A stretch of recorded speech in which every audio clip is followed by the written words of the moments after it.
बिस्मिल्लाहिर्रहमानिर्रहीम। अस्सलामुअलैकुम dear students, I am Kalim Khan. आज के लेक्चर के साथ आज हमारे पास एक्सरसाइज 6.1 में क्वेश्चन नंबर 4 को डिस्कस करने वाले हैं। और इस क्वेश्चन के अंदर आज हम पढ़ेंगे, पिछले लेक्चर के अंदर आपने देखा था कि हमने इसी तरह का सिमिलर क्वेश्चन आपने सॉल्व किया था और इस क्वेश्चन के अंदर HCF फाइंड किया था। आज हम फाइंड करने वाले हैं LCM। Similar question, similar terms, but हमने फाइंड करना है LCM। पहले क्या था? HCF। HCF क्या होता है? Highest common factor. और LCM क्या होता है? Least common multiple. और LCM जो होता है वो कॉमन फैक्टर और नॉन कॉमन फैक्टर का मल्टीप्लाई करने से हम LCM फाइंड कर सकते हैं। तो आइए हम उसी तरह फैक्टराइजेशन करते हैं और फैक्टराइजेशन करने के बाद हम उसमें से कॉमन फैक्टर और नॉन कॉमन फैक्टर निकालेंगे और उनको मल्टीप्लाई करेंगे और LCM फाइंड कर लेंगे। तो आते हैं हम इस क्वेश्चन में। 102 which is xy square z and 85x square yz and 187 xyz square। हमने इसके फैक्टराइजेशन किया 2 मल्टीप्लाइड बाय 3 मल्टीप्लाइड बाय 17। उसी तरह आपने मल्टीप्लाई करने के बाद x 1 टाइम है और y 2 टाइम है और z 1 टाइम है, हमने उसे 1 टाइम 2 टाइम और 1 टाइम हमने x y z को लिखा। इसके बाद हमने 85x square yz को भी 85 को फैक्टर बनाए तो 5 मल्टीप्लाइड बाय 17 आता है। और x यहाँ पर 2 टाइम है, x स्क्वायर है तो उसे 2 टाइम लिखा और y और z सिंगल टाइम है, हमने उसे वैसे लिख लिया। इसी तरह 187 x y और z स्क्वायर है।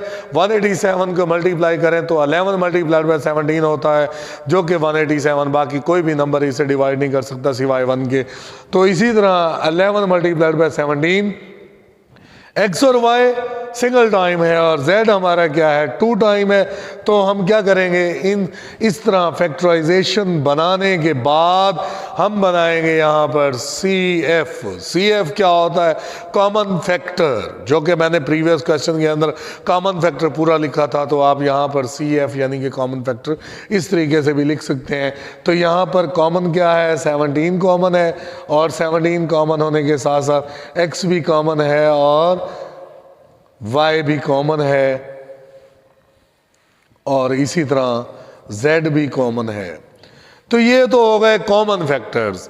अब लेकिन हमने अगर HCF फाइंड करना होता तो हम यहाँ पर क्या करते कि HCF को ही CF जो हमारे पास कॉमन फैक्टर है उनको मल्टीप्लाई करते तो हमारा वो HCF आ जाता। यहाँ पर हम मालूम करने वाले हैं LCM।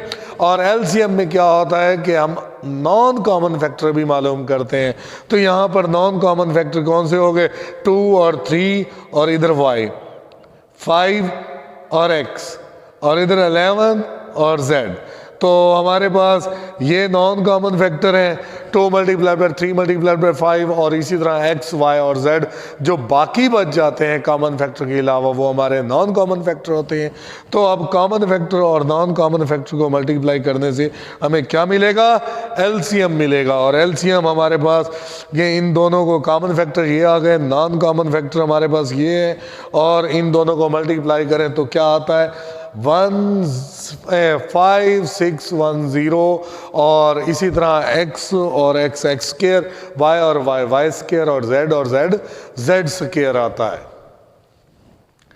तो डियर स्टूडेंट्स, हमारे पास ये LCM आ गया। अब हम बात करते हैं क्वेश्चन नंबर 5 की। और क्वेश्चन नंबर 5 में भी हमने LCM मालूम करना है बाय फैक्टराइजेशन मेथड से। हमें 2 टर्म्स दी गई हैं और इन 2 टर्म्स में से एक टर्म हमारे पास है 4 × x4 - 1 और इसी तरह 6 × x³ - x² - x and +1। ये हमारे पास 2 टर्म्स हैं। हमने इनको क्या करना है? फैक्टर बनाने हैं। और फैक्टर बनाने के साथ साथ हम क्या करेंगे? फिर उसके बाद हमने निकालना उनका LCM है। सिमिलरली प्रीवियस क्वेश्चन जैसा कि HCF मालूम करने के लिए ओनली CF यानी कि कॉमन फैक्टर मालूम करते हैं, लेकिन LCM के लिए कॉमन फैक्टर भी और नॉन कॉमन फैक्टर दोनों फाइंड करते हैं। तो आइए हम इसकी फैक्टराइजेशन करते हैं। 4 को आपने 2 मल्टीप्लाई बाय 2 किया और इसके ऊपर फार्मूला लगाया, first term square minus second term square. तो एक दफ़ा माइनस में और एक दफ़ा प्लस में। इसी तरह इस पर एक और फार्मूला, फिर वही फार्मूला लगता है X square minus Y square वाला formula, first term square minus second term square, एक दफ़ा माइनस में और एक दफ़ा प्लस में। ये हमारी फैक्टराइजेशन बन गई है।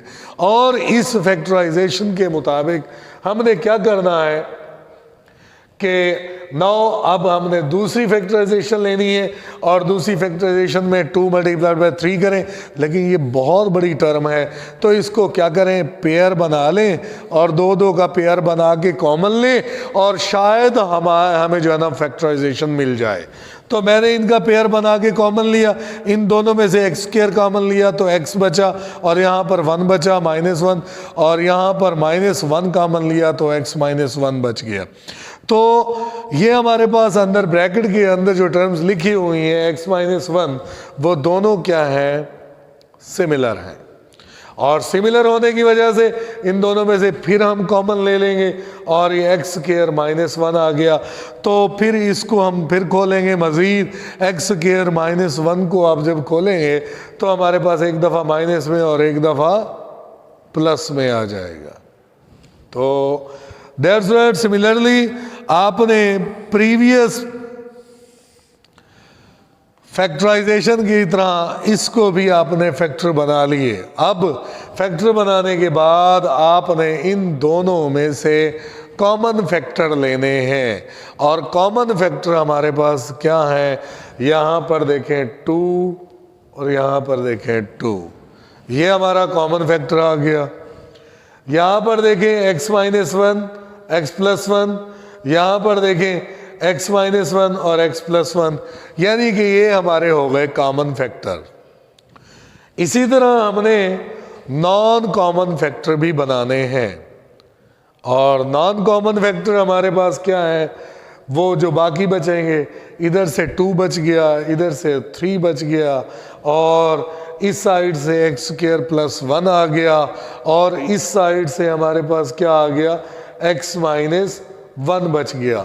अब इस सूरत में इनको बचाने के साथ साथ हम एलसीएम की बात करेंगे और एलसीएम क्या है, अब इस तरफ आते हैं हम कि एलसीएम हमारे पास ये बनेगा CF कॉमन फैक्टर और नॉन कॉमन फैक्टर। यहाँ पर मैंने कॉमन फैक्टर और नॉन कॉमन फैक्टर दोनों को मल्टीप्लाई किया, जो हमारे पास कॉमन फैक्टर निकला था और नॉन कॉमन फैक्टर निकला था उन दोनों को मल्टीप्लाई करके यहाँ पर लिखा। यहाँ ज़रा तवज्जो कीजिएगा कि x -1 वैसे का वैसे, x +1 x स्क्वायर +1 x -1, ये हमारे ओरिजिनल सवाल के अंदर x स्क्वायर -1 के इक्वल आता है। हमने इसकी जगह पर हमने ये लिखा और ये हमारा वैसे का वैसे, और 2 3 6 2 12, ये हमने वो लिखा है LCM। ये हमारे पास आ गया LCM। ये कौन सा मेथड था LCM का मालूम करने का, फैक्टराइजेशन का मेथड। डियर स्टूडेंट्स, आपने सिमिलर मेथड से HCF फाइंड किया था, वहाँ सिर्फ और सिर्फ कॉमन फैक्टर होते थे।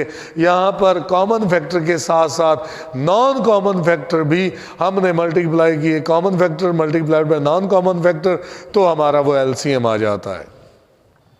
डियर स्टूडेंट्स, हमारे पास क्वेश्चन नंबर 6 है इसी एक्सरसाइज का।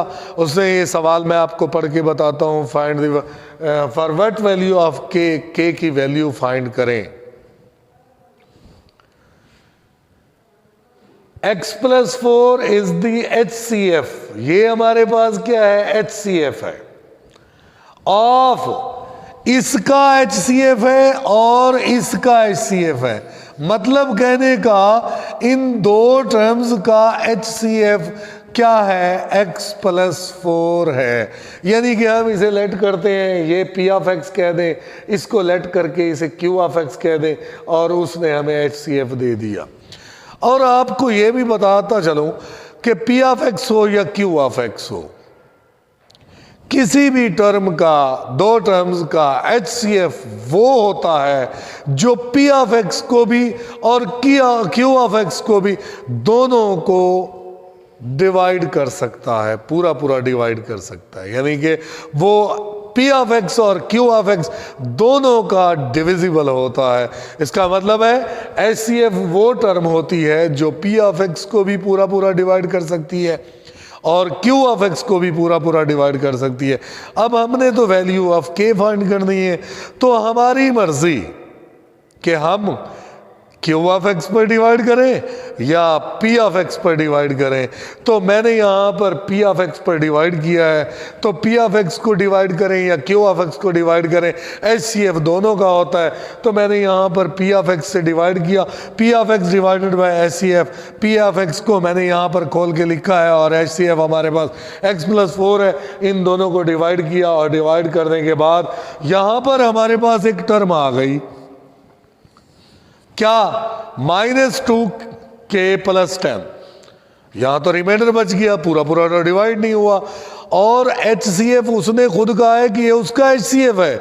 जब वो एचसीएफ है तो उसे पूरा पूरा डिवाइड करेगा। जब वो पूरा पूरा डिवाइड करेगा तो it means reminder must be 0। उसका रिमाइंडर क्या आएगा, 0 आएगा। तो जब 0 के बराबर हमने यहाँ पर लिखा अकॉर्डिंग टू कंडीशन, उसे हमने 0 के बराबर लिखा और 0 के बराबर लिखने के बाद हमने k की वैल्यू फाइंड की है, जो कि हमारे पास क्या आई है, 5 आई है। डियर स्टूडेंट्स, हम आते हैं नेक्स्ट क्वेश्चन की तरफ। और इस क्वेश्चन के अंदर हमें बताया गया है कि LCM, HCF, P of x, ये 3 टर्म्स दी गई हैं और वो कहता है क्यू ऑफ एक्स फाइंड करें। तो इस क्वेश्चन को सॉल्व करना निहायत इजी है, बिकॉज क्योंकि हमारे पास एक फार्मूला मौजूद है। वो फार्मूला होता है क्या, we know that P of X into Q of X is equal to L multiplied by H. What is L, what is H? LCM and HCF. इसी तरह इस फार्मूले को हम देखते हुए हमने, हमारे पास पी ऑफ एक्स भी है, एलसीएम भी है, एचसीएफ भी है, क्यू ऑफ एक्स फाइंड करना है। क्यू ऑफ एक्स को इधर बचा लें, पी ऑफ एक्स को इधर ले जाएंगे, डिवाइड हो जाएगा। तो एल की वैल्यू फाइंड करें, एच की वैल्यू यहाँ पर पुट करें और पी ऑफ एक्स की वैल्यू पुट करें। जब ये पुट कर देते हैं आप, तो पुट करने के बाद आपने ऊपर वाली टर्म्स एलसीएम और एचसीएफ को नहीं छेड़ना, आपने पी ऑफ एक्स का कबाड़ा करना है। मतलब कहने का कि उसे सॉल्व करना है और फैक्टराइज करना है। और फैक्टराइज कैसे करेंगे, कॉमन ले लेंगे, इस 2 टर्म्स में से अलग कॉमन लें और इन 2 टर्म्स में से अलग कॉमन लें। कॉमन लेने का मतलब इन दोनों में से हमने x² कॉमन लिया तो बाकी x+1 बचा। इन दोनों में से कोई चीज़ कॉमन नहीं है तो 1 कॉमन है, 1 कॉमन लिया तो x+1 बच गया। यानी कि ये दोनों सिमिलर हैं। हमने ऊपर वाली टर्म्स को तो हम छेड़ ही नहीं रहे, वैसे का वैसे लिख रहे हैं। नीचे वाली टर्म्स जो है ना, उनको हमने फैक्टराइज किया तो ये आया। और मैं देख रहा हूँ और आप भी देख रहे हैं कि दोनों कैंसिल हो जाते हैं और हमारे पास बच जाता है 2 × x4 - 1। ये हमारा क्वेश्चन का आंसर, जो कि हमने क्यू ऑफ एक्स फाइंड कर लिया है। डियर स्टूडेंट्स, मैं उम्मीद करता हूँ कि आपको ये लेक्चर समझ आ गया होगा। अगर किसी किस्म की कोई डिफ़िकल्टी है तो आप मुझसे रब्ता कर सकते हैं। तो इंशाअल्लाह फिर मिलेंगे नेक्स्ट लेक्चर में। अस्सलामु अलैकुम व रहमतुल्लाह।